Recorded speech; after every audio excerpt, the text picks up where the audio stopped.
I certainly am wearing the wrong shirt right now because after 53 years, the New York Knicks are once again NBA World Champions. We're going to talk about how this game went down, the controversy that could have been with the non-call on Victor Wembanyama closing out on Jalen Brunson's three. We're going to get into that. We're going to talk about some of the players and how the Spurs can improve going into next season, because this was the year that the Knicks had to have it, because I know there hasn't been a back-to-back champion in 8 years. There hasn't been a team that's made it back to the finals in back-to-back years. And that might continue to be the case with the new salary cap and the lottery and all of that. The new salary rules were put in place to stop a team like the Spurs becoming a reality with three back-to-back top 5 picks. But that being said, the Spurs are only going to go up from here. And the Western Conference is loaded. There's going to be teams back in the mix next year. But the Spurs are going to be great next year. They're going to be a championship contender. This was the year that the Knicks had to have it. And most certainly did they. Jalen Brunson was dominant in this game. We'll get into all of that because the Your Celtics Source postgame show starts right now.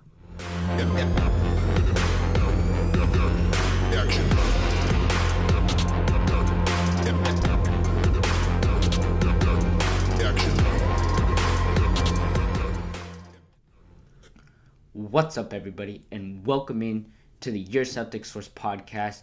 It is about midnight almost here on a Saturday night, Game 5 of the NBA Finals, after that catastrophe in the third and fourth quarters for the San Antonio Spurs. Once again, they come out strong. None of these games have started until the Spurs have gone up 10 in the first quarter. Every single game, the Spurs have come out firing. They've gone up early. They've set the tone. But as the game goes on, the Knicks get back into it. Big threes from OG Anunoby throughout the game. Big threes from Jalen Brunson. And then in those fourth quarters, Jalen Brunson is the best fourth quarter scorer, best clutch time player in the NBA. You can say what you want about SGA and his team. You can say about what you want about Anthony Edwards, Luka, De'Aaron Fox. Jalen Brunson deserved to win this championship solely on what he did in those in those fourth quarters, right? And I'm sitting here right now. I'm going to check in the back half of the show on who wins the MVP. I'm not sure who it is right now. My guess is it's going to go to Jalen Brunson because he scored 45 of the 100 and, I believe, 4 total points that they scored. 94. 45 of the 94 points that the Knicks scored in this game. He scored nearly half of the points, and it was neck and neck between OG Anunoby, but what Jalen Brunson did in this game was unbelievable. We're going to get to him in the back half of the show. But once again, we have to start at the beginning because all these games start so similar and then they all turn out the exact same way, right? We'll get to the mistakes and the choke job that the Spurs do once again. This young team cannot figure out how to close quarters, whether it's the end of the game, the most important time, but maybe just as equally important in terms of the momentum going into the second half is those second quarters where they are up 10 after the first quarter and they somehow find themselves either only up a couple points going into halftime or even losing in some of these scenarios, right? They just could not figure it out how to finish a half off, and that was the difference in this series, right? De'Aaron Fox was a catastrophe in this series. I'm just going to say it straight. He was a disaster. Now he has a big contract coming up. We'll see what happens with him going forward. My guess is, they're not going to be able to move on from him, and maybe this was just a bad series for him. Obviously, he was dealing with the high ankle sprain. Maybe that bothered him. But Dylan Harper is the guard of the future for the Spurs going forward. And listen, he had a couple bad missed shots within the last 2 minutes of this game where he sort of rushed the layup and smoked a couple off the window. That cost the Spurs the game. Wemby misses another free throw. Just a disastrous finish to games, right? These games were so close, every single one of them, and the Knicks just found a way to get it done. But this game started with Karl-Anthony Towns in foul trouble. In fact, he fouled out of this game. He picks up 3 fouls in the first half. Within 1 minute into the second half, he picks up his 4th foul, has to sit for almost the entirety of the third quarter. The Spurs cannot find a way to go on a run. He plays just 23 minutes in this game, finishes with 2 points, 10 rebounds, 5 turnovers. Karl-Anthony Towns was a no-show in this game. Wemby, controlled him for the most part, right? 1 of 7 shooting as well, right? Did nothing, the Knicks won despite, the poor performance from Cat, but Wemby wasn't much better, right? And Wemby played 38 minutes, which is a great step down from the 44 he played rather in in Game 4 where he fell apart, right? And the good job about Mitch Johnson in this game is that, right, he figured out a better way to play Wemby, right? He didn't play him for 24 minutes straight. He put him in for 4 minutes, then he'd rest him for 4 minutes, and he got a good rotation going there with Wemby to keep him sort of up in stamina throughout the entire game, to keep his fatigue low, right? But once again, it didn't come down to stamina or anything like that. Wemby just missed shots. He choked with the free throws once again, and then Dylan Harper, not a great, I didn't like the last couple of shots, as I mentioned, right? But he's only going to learn. He's only 20 years old, right? So you can't be mad at him for trying to do something when nobody else on the team could get anything going, right? The Spurs, after giving up giving up that lead to close the half, they have a nice start to the third quarter as well. The Cat foul, right, the 4th foul that he picks up really played into that.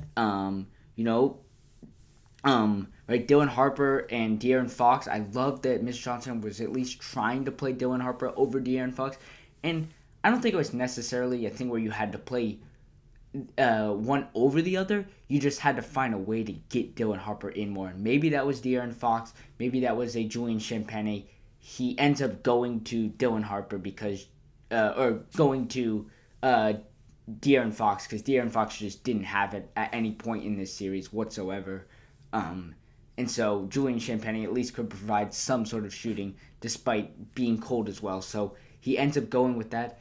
And listen, De'Aaron Fox was terrible in this game. He was terrible in almost every game.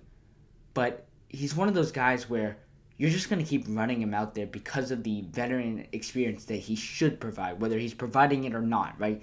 Obviously, he didn't provide that maybe as much as he should have in this series. But I do think at the end of this game, the aggressiveness from Dylan Harper, just trying to go and rush up a shot and getting it either blocked or smoking it off the rim with OG Anunoby, Josh Hart protecting the rim, right? Just wasn't a good decision. You had to get a good shot. Whether it was a kick and pop 3 or something like that, it just having the ball. And I know De'Aaron Fox was out there for the last 2 minutes or something like that. But the ball just the time to have Dylan Harper, driving the offense is in that third quarter, right? When it comes down to winning time in crunch time, Dylan Harper can't be the guy bringing it up the floor at age 20, right? Age 21, age 22, he's going to be that guy. He's going to be the guard of the future. I'm not worried about that. This is a great learning experience for the entire roster. But you needed a closer, and the Knicks have a closer in Jalen Brunson, and OG Anunoby could not miss from from the corner three, you left him open, it was almost 100% that shot was going in this series. But that being said, Jalen Brunson could get the job done each and every fourth quarter, and whether that's the combination of De'Aaron Fox and his injuries and his, sort of boneheaded IQ plays in this series, just a few of them that were in between. Obviously, Wemby had some boneheaded plays as well, right? You go back to that Game 2 turnover where he throws it off the back of Stephon Castle. Stuff like that. You can't be giving away games, right? This team could have easily been up 3-1 going into this game. They've won, every one of those games until the last minute of the game where they turned it over and blew the game, right? Every single one of those games. So you look at this team and it's like, did the Knicks win? Did the Knicks play fantastic? Of course they did. The Knicks were unbelievable in this series. But then the Spurs just as equally blew the series, in my opinion. Like, give credit to the Knicks, but in my opinion, and maybe that's just my bias because I am a Celtics fan and whatever, and I don't really have a rooting interest in this series. Maybe I was slightly rooting for the Spurs. I really thought that the Spurs blew this series over the Knicks winning it. And maybe you can't say that when it's, a 5-game series and the Knicks were that dominant, but that's just how I feel about it. And Dylan Harper finishes this game with 25 points, 10 of 19 field goals, 5 rebounds, 4 assists. By far the Spurs' best offensive player. Wemby just did not do enough in this game. You just had to. You have to get more from Wemby, and Wemby's gonna have to figure out an offensive move that he can go to anytime when offense gets tough, when his shots aren't falling. What sort of post move, jumper, Kevin Durant type shot can Wemby get anytime he wants, right? And he's going to be the tallest player on the floor almost 100% of the time. In fact, I think he is the tallest player in the NBA, so he will be the tallest player on the floor 100% of the time. So, what shot can you go to where you can get the shot over anybody? Because right now, he doesn't have that. He was fatigued, obviously, right? And that's something Mitch Johnson will have to pay attention to in the regular season on how they work up their minutes and whatever like that. But when the threes aren't falling, when a big guy because Wemby, right, he's never going to be built out like a Karl Anthony Towns or even a Jokic, right? He's just too tall and too lengthy for that, right? He's never going to be that guy. So sometimes centers are going to be able to push him out and not allow him to get into the paint. But what can Wemby do to either force defenses to change that, which will allow him to get into the paint, or what can he do to shoot over the top of it anyway? That is something that Wemby will work really hard in the offseason, and I'm confident that he will come back and be the best player in the NBA by far next season. The last thing I want to talk about with Victor Wembanyama is the controversy on that landing space and foul, and it ends up not being a story because the Knicks win. But he should have been suspended, right? We've known that he should have been suspended for this game. If there was a Game 5, he should have been, or Game 6 rather, he should have been suspended because he lands in the landing space of Jalen Brunson, gets underneath him. Jalen Brunson lands and looks like he twists his ankle. He, ends up sort of running it off and is terrific down the stretch of this game, right? But that is, obviously, I don't think refs and the NBA have a bias towards a team or whatever, but fans need to remember, and this is the part that no fan seems to get. The NBA wants a longer series. It's better for the league. It's better for the players. Even if the NBA is rooting slightly for the Knicks, maybe. Adam Silver's a Knicks fan, whatever. It's based in New York.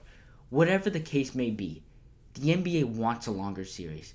So I'm not saying they're going to purposely call things one way or the other, but 50-50 calls are going to tend to go to the losing team. It's just how it works. There's nothing you can do about it. It's subconscious. There's nothing that anytime it can be changed, there's nothing you can do about that. The calls are going to go the Spurs' way when it's a 3-1 series. That's just how it works. And the officiating was poor in this game. I'm not going to lie. The officiating was not anywhere near the quality that it should be for the NBA Finals. Lots of bad calls going the Spurs' way. But you have to keep in mind that 50-50 calls are not the bad calls going the Spurs' way. There are some calls that definitely went the Spurs' way, but the 50-50 ones are the ones that are almost 100% of the time going to go the Spurs' way or whatever team is losing. You just have to keep that in mind. That being said, the Jalen Brunson foul baiting and, it's nowhere near as egregious as the flopping and whatever. The play that I hate the most, by the way, is the play where a ball handler is driving into the paint and he sort of stops his body to make the defender who's chasing him run into the back of him, and then he flings forward, right? And that's a shot you're going to make anyway, right? It's not a hard shot once you get fouled because your momentum's still going towards the basket. You can lay it in easily, but it's just a cheap foul that's going to be called every time. It's just not a fun watch because, it's going to be impossible for the defender to stop their momentum. They're trying to go and block you at the rim or whatever.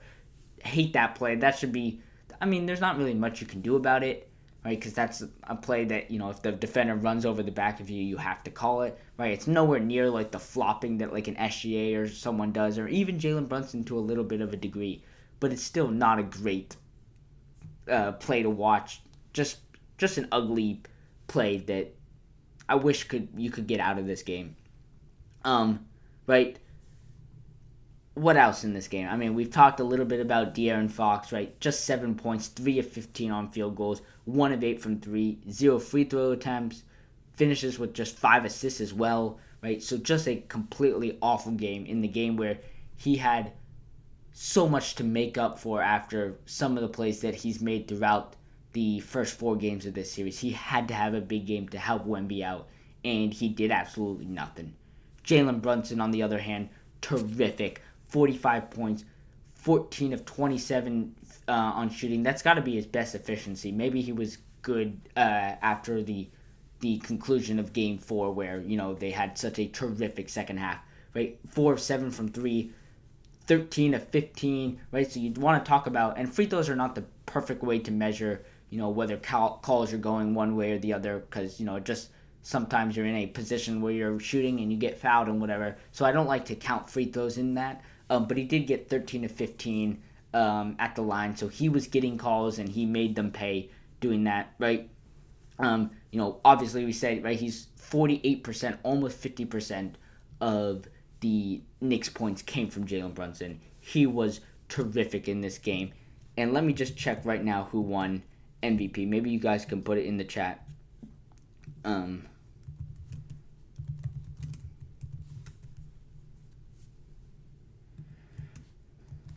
Let's check here. Jalen Brunson. Okay, yeah. So that makes sense. After I thought it was going to go to OG Anunoby, but he was just so fantastic in this game. Let's see what the split was. I don't know if it's out yet. Jalen Brunson.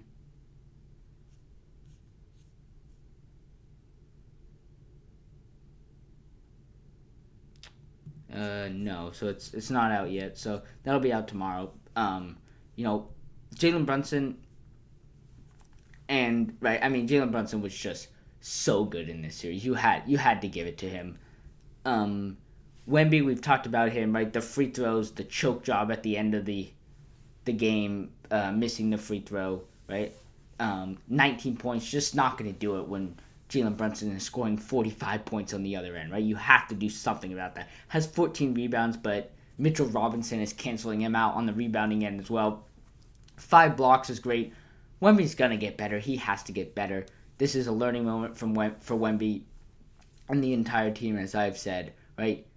Wemby has to take something away from this because it was a miserable series from Wemby overall. Now, Wemby was fine, right? He averaged, 24, 25 points, something like that a night. But you need more from him. He's capable of doing more. The expectations, if he wants to be the face of the league, the best player in the NBA, are higher than that. And this was definitely a not a great showing from him whatsoever. The last thing I want to talk about is the Mitchell Robinson rebound that saves the game on the, I think it was OG Anunoby's missed free throw, if I'm not mistaken. I might be wrong about that. But, it's a one-possession game, one-score game, and Mitchell Robinson gets a huge offensive rebound to just a terrible box out from Wemby, but to seal the deal, gets the Knicks up 4 rather, which is a 2-possession game. Game ends on that. He was fantastic in this game. 10 rebounds, 6 offensive rebounds. As much, sort of flasking he gets, I don't know what the right word is, the criticism he gets, that's probably a better word, on his free throws and all of that. He is a great defensive player. He can come in and replace Cat on the defensive end at least, right? He's maybe not so good offensively, but he's definitely, a force on the defensive end. But what he can't do scoring-wise, he is a excellent and maybe the best offensive rebounder in the NBA. And that made the difference in this series. The Knicks were able to capitalize on their missed shots with a second opportunity, and the San Antonio Spurs were not able to do that. So once again, we're going to keep this short because I'm going to have a podcast episode coming out tomorrow morning where we're going to dive into this series a little bit more. And what else are we going to dive into? The Giannis, Jalen Brown conversations and talks continue to heat up. It's a little sort of absurd to me because, I'm starting to think that maybe the Celtics want to do this trade, in Brad Stevens in particular, and I'm against it at this point. At this point, and I know I've been sort of on the fence, at this point, I'm out on Giannis. I just don't think it's a good fit. That being said, I don't think it's maybe the best idea to pay Jalen Brown a max contract either. So we're going to dive into that tomorrow morning. That will come out at about 11 a.m. Eastern. So stay tuned for that. What else? We're going to have draft coverage.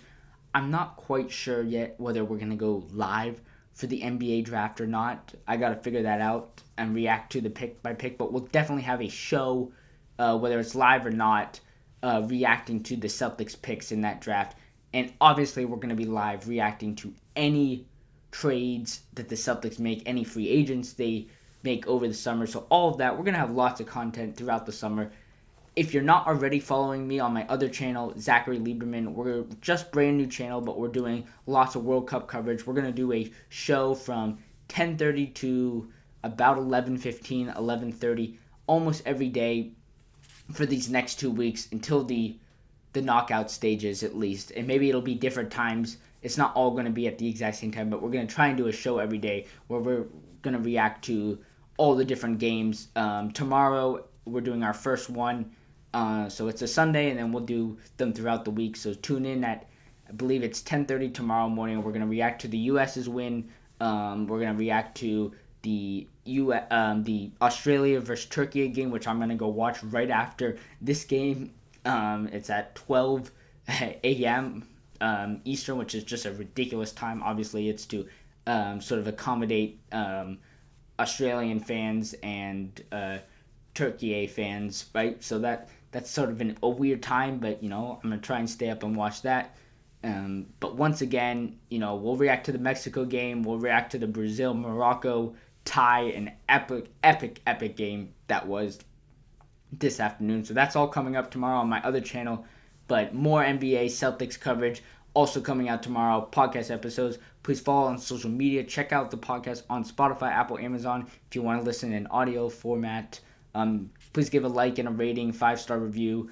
That's much appreciated. And once again, the New York Knicks are NBA champions, winning in 5 games, 4-1. Final score tonight, 94-90. They win an NBA championship for the first time in 53 years. And as a Celtics fan, I will just say this. New York, you need this moment. Your Jets have been terrible. The Giants have been terrible. The Yankees keep selling in the playoffs. Rangers, don't even get me started on them. The Mets, oh my, with a $1 million payroll, can't get anything done there. It's been a disaster for New York over the last couple of years, and I'm just fine with that. I'm hoping that will continue, but please don't give me hate for saying this, New York. You needed this. Congratulations. Your NBA championships. Jalen Brunson goes down in history. Everybody, counted him out. Under 6'2", he goes into the history books with a Steph Curry, with an Isaiah Thomas, as arguably the greatest Knick of all time. And maybe Patrick Ewing has something to say about that, but Jalen Brunson is an NBA championship or NBA champion, and you cannot take that away.